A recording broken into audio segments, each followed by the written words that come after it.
الله أكبر.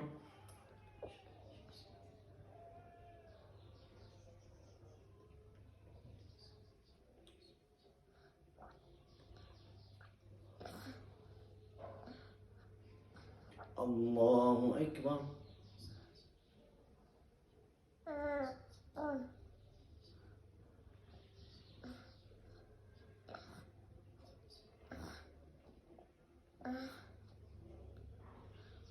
الله أكبر.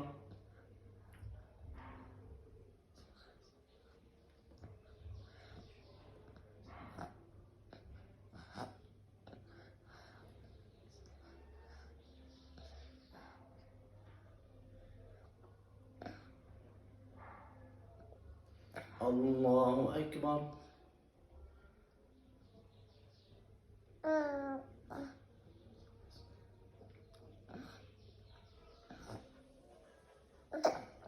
السلام عليكم ورحمة الله. السلام عليكم ورحمة الله. متتبعينا الكرام، اهلا وسهلا بكم في هذا الفيديو. رجينا من الله سبحانه وتعالى ان يتقبل منا هذه الصلاة، نهديها الى روح الفقيد محمد صلاح.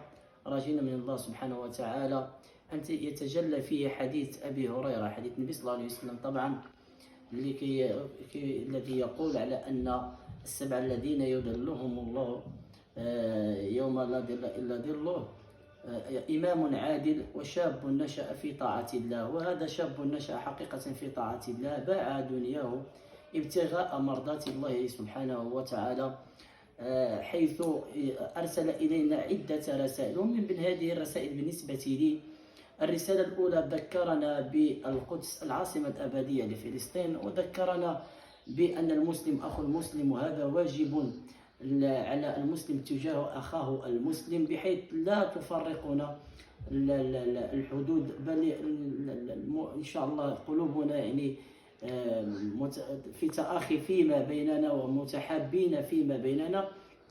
الرسالة الموالية أن رسالة لكل الحكام والأنظمة العربية على أن محمد صلاح هو جندي من جنود الله سبحانه وتعالى، الذين يرفضون التطبيع ويرفضون الاحتلال الغاصب، التقتيل اليومي. فأبى هذا الجندي إلا أن يكون حقيقة تذكرة بالنسبة لنا. والنقطة الأخيرة: إن الجيوش العربية ضروري ما فيها مثل محمد صلاح والمئات من محمد صلاح فقط، يعني يبقى ليس بأيديهم يعني هذه الأشياء مثل الجهاد. ومحمد صلاح ذكرنا بالجهاد حقيقة.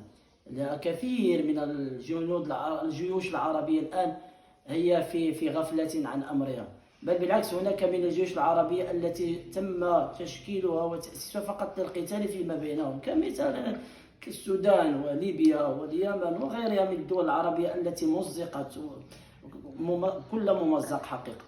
إذا بالنسبة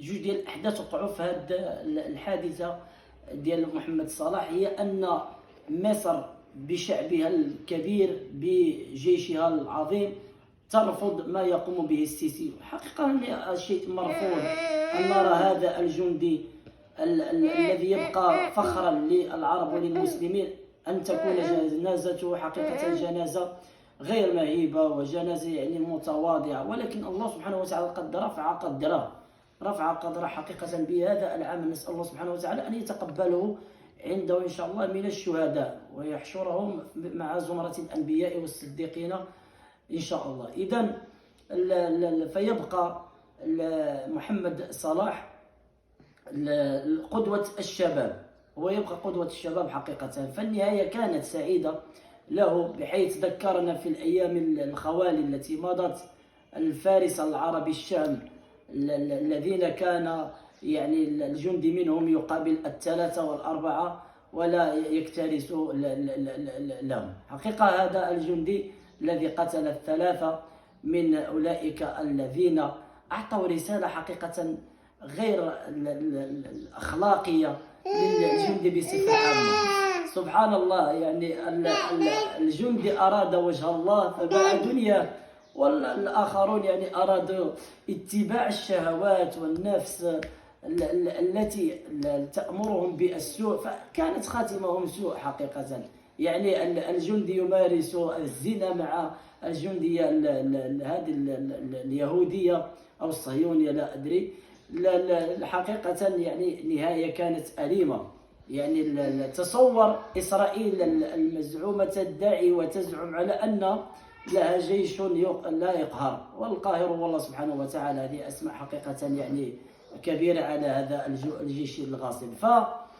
فالذي حصل هو أن جنديان يعني كان بدل أن يحرسوا الحدود كما هو يعني عندهم في قانون كاع الجيوش العالمية، من بين المهمات التي تكون للجيش هي حرس الحدود، لكن هذو كانوا يحرصون على شهواتهم وعلى اتباع هوى نفسهم، فكانت نهايتهم أليمة. فأجهز عليهم هذا الجندي بارك الله في محمد صلاح، ونتمنى من الله سبحانه وتعالى أن يرفع قدره وقدر المسلمين.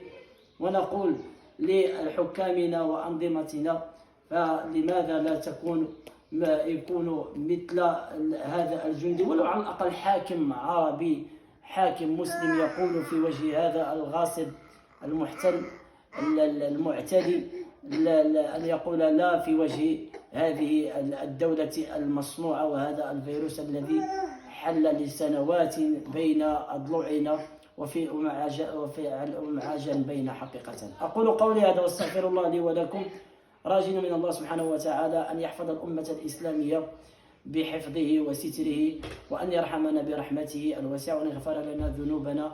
آمين آمين. وصلى الله وسلم على سيدنا محمد وعلى آله وصحبه أجمعين. سبحان ربك رب العزة عما يصفون، وسلام على المرسلين، والحمد لله رب العالمين. آمين. إلى اللقاء. ديروا لنا لايك وبارطاج الفيديو اللي عجبكم. السلام عليكم ورحمة الله.